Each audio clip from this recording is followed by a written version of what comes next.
What's up, my friends? It's Griff Nilsson, your holistic lifestyle hacker, and I wanted to share a quick story with you. This actually happened today. It's kind of an ongoing story that kind of culminated today.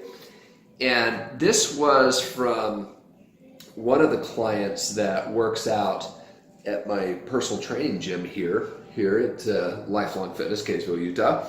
And she was and is one of those gals that is very, very timid, very, very shy, right? Doesn't want to be around the gym scene, very easily intimidated, and sweetheart of a gal. And her trainer has been working with her to come to the gym on the days that she's not training with her personal trainer, right?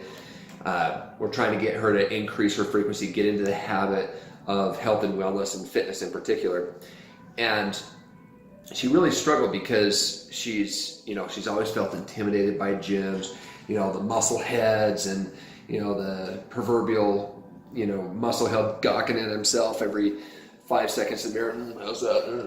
That kind of thing. And so she was, to say the least, intimidated. Well, she finally got to the point. what is today? Today's Wednesday as I make this video. She came in on a Monday.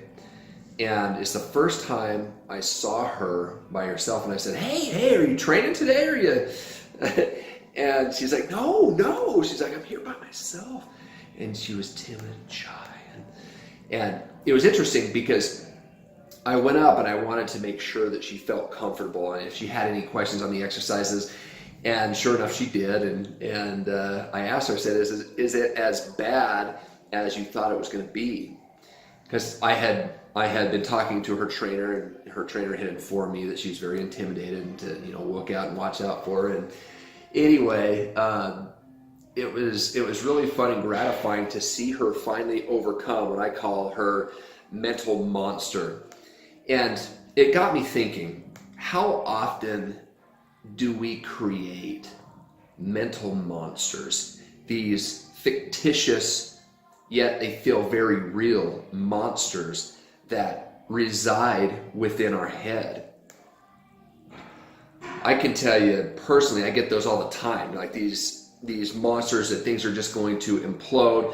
Maybe I have a slow business week and my mind just goes to hell in a handbasket. It's not good. And I've worked on it, and I can say now that I'm certainly not out of the woods, but at least I can become aware of when one of those mental monsters, peeks through and starts to dictate my life or quality of life. And what I mean by that is, think about it. If you have one of these mental monsters, think of your own situation, whatever mental monster you have. How does that affect your emotions? How does that affect the way you feel about yourself, the way you feel about life, the way you experience emotions, whether it be anxiety or frustration or whatever. You run the gamut, hesitation, trepidation. There's so many emotions that come from this seemingly real mental monster, but it's not. Just like this gal, she came into the gym, she saw that people were friendly, she pretty much had to excuse and show the door to this mental monster that was living in her head. And I'm glad she did, because now she's coming at least 3 times a week. And well, she's second, and she's going to come on Friday. That'll be the 3rd time this week. I mean, that's awesome. She overcame that. So the moral of this story, the reason I share this little experience with you is because how many mental monsters are holding us back? How many stories have we created in our lives that maybe we have a mental monster that says, I can't lose weight. I just can't. I've tried, I start, and I fail. Or maybe you have a mental monster around finances, or maybe you have a mental monster about self-image, about how you look, if you feel sexy, if you feel fat, and your ability to do something about that. Or maybe you just have a mental monster that is completely ill-founded. It has no logic, but for some reason or another, it's there. really it doesn't matter how it got there. The fact of the matter is it is there. Now, I want to share something that I learned, and I'm going to give credit where credit is due, okay? This is from John Assaraf's book called Inner Size. I highly, highly recommend this book because really what it does is it gives you a step-by-step, very simplistic blueprint, if you will, of how to change the subconscious part of your brain, okay? I'm going to share 3 steps, and these are not my steps, just to give credit. This is from John Assaraf's book. It's called the IA formula, okay? And it goes like this. IA, it stands for awareness, step number 1, okay?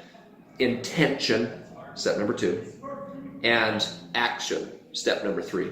So what you do is you become aware of the emotional state that you're in. When you have a mental monster, when something creeps up and you're like, okay, thinking about finances again, or oh man, I'm thinking about how I haven't lived up to who I thought I was going to be, or I know I'm fat, or whatever, you become aware, right? You literally start to think, okay, I'm experiencing these thoughts. Now that might seem silly, might seem rudimentary, but really, here's what I want you to do. Really think about it. What you're doing is you're bringing the subconscious to the conscious. You're excavating, you're bringing it up to your level of conscious awareness. Now the reason that is important is because a mental monster or a subconscious belief that is ruling your life, or at least inconvenient, maybe not ruling, but at least if it is inconvenient, whatever it is on that spectrum, you're not aware of it. And it continually pushes you into directions that you don't like. It continually self-sabotages, if you will.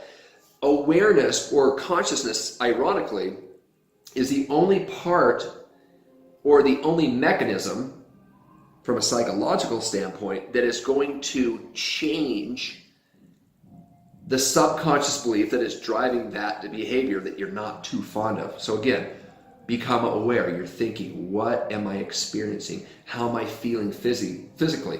What am I feeling physiologically? Am I feeling anxious? Do I feel tight in my chest or in my neck or wherever?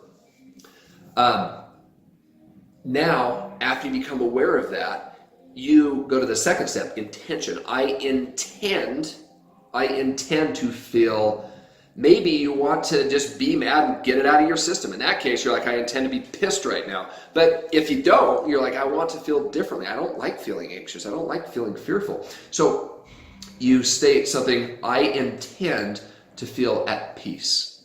I intend to feel content. Okay, and then you experience that. What does it feel like to be content?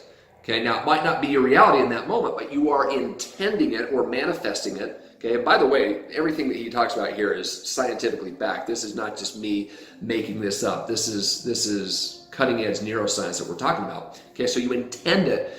Then the third step is you take the first action step towards it. Okay, maybe that might be to just switch your thinking.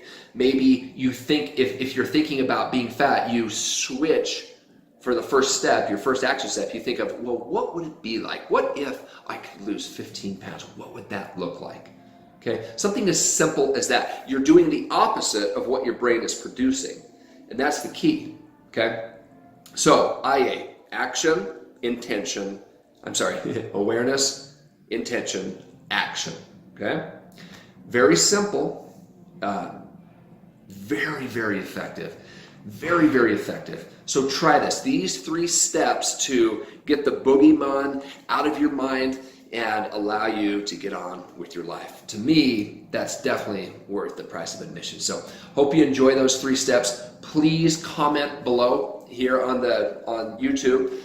If you're watching this on my blog, feel free to comment there, and let's get a dialogue going on this. Thank you so much, my friends. Remember to never excuse away that inner greatness, and always remember, life is good. I'll see you in the next video. Take care.